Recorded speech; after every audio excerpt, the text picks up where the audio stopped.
अगर ज़ेलेंस्की ने तैयारी की होती गुरिल्ला आर्मी की, तो यूक्रेन का आज कैसा होता था मंजर। 80 साल पहले फिनलैंड ने इसी बुनियाद पर रूस से लिया था लोहा। क्या यूक्रेन यही चूक गया? आइए जानते हैं इस खास रिपोर्ट के जरिए। रूस यूक्रेन के बीच जंग का आज 12वां दिन है।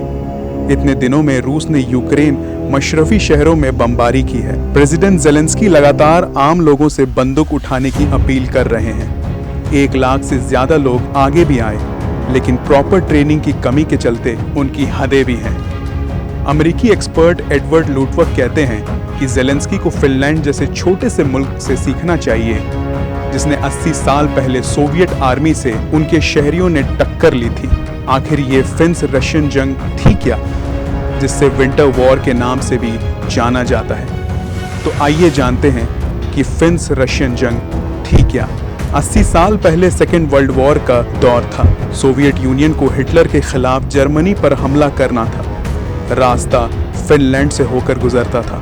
रूस ने फिनलैंड से रास्ता मांगा, लेकिन फिनलैंड ने रास्ता देने से सख्त मना कर दिया। आखिर इसकी वजह क्या थी? वजह थी कि फिनलैंड ने रूस से अपनी पुरानी रंजिश के चलते रास्ता देने से इनकार कर दिया था। रूस को फिनलैंड का ये सुलूक अच्छा नहीं लगा और रूस ने फिनलैंड पर हमला कर दिया।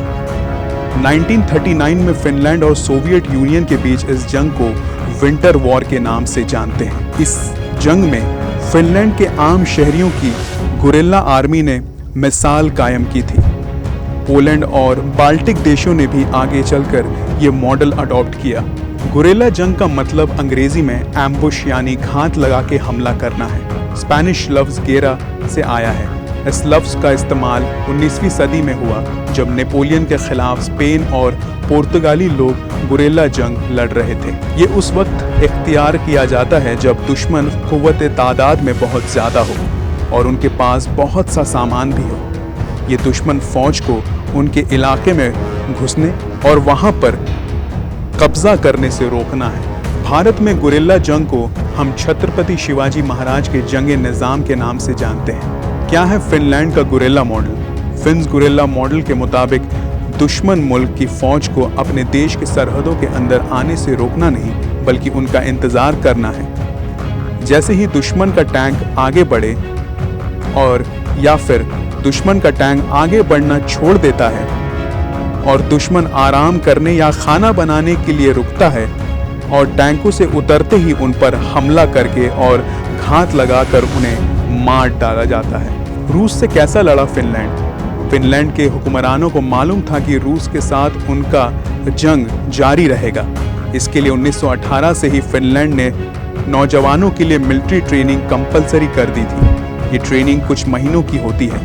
इस तरह फिनलैंड ने आम शहरियों के साथ गुरिल्ला आर्मी तैयार की। एक छोटा सा मुल्क जिसकी फौज सोवियत यूनियन के सामने मुट्ठी भर की थी, उसने अपने आम लोगों की ताकत से रूस का मुकाबला किया।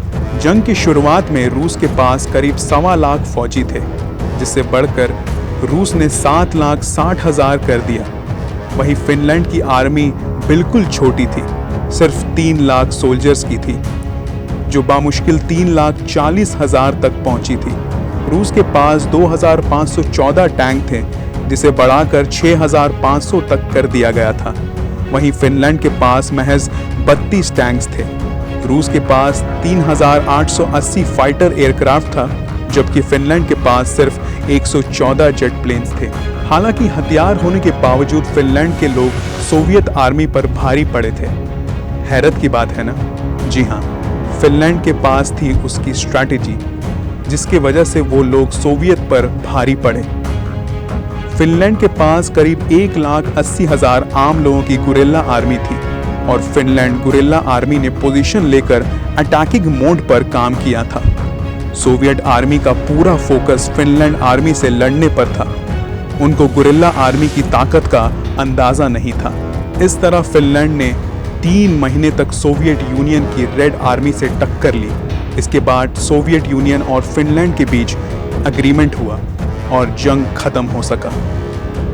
आज रूस और यूक्रेन के बीच जंग हर रोज एक खौफनाक मंजर दिखा रहा है। इस जंग में प्रेसिडेंट ज़ेलेंस्की ने आम लोगों से हथियार उठाने की अपील की है।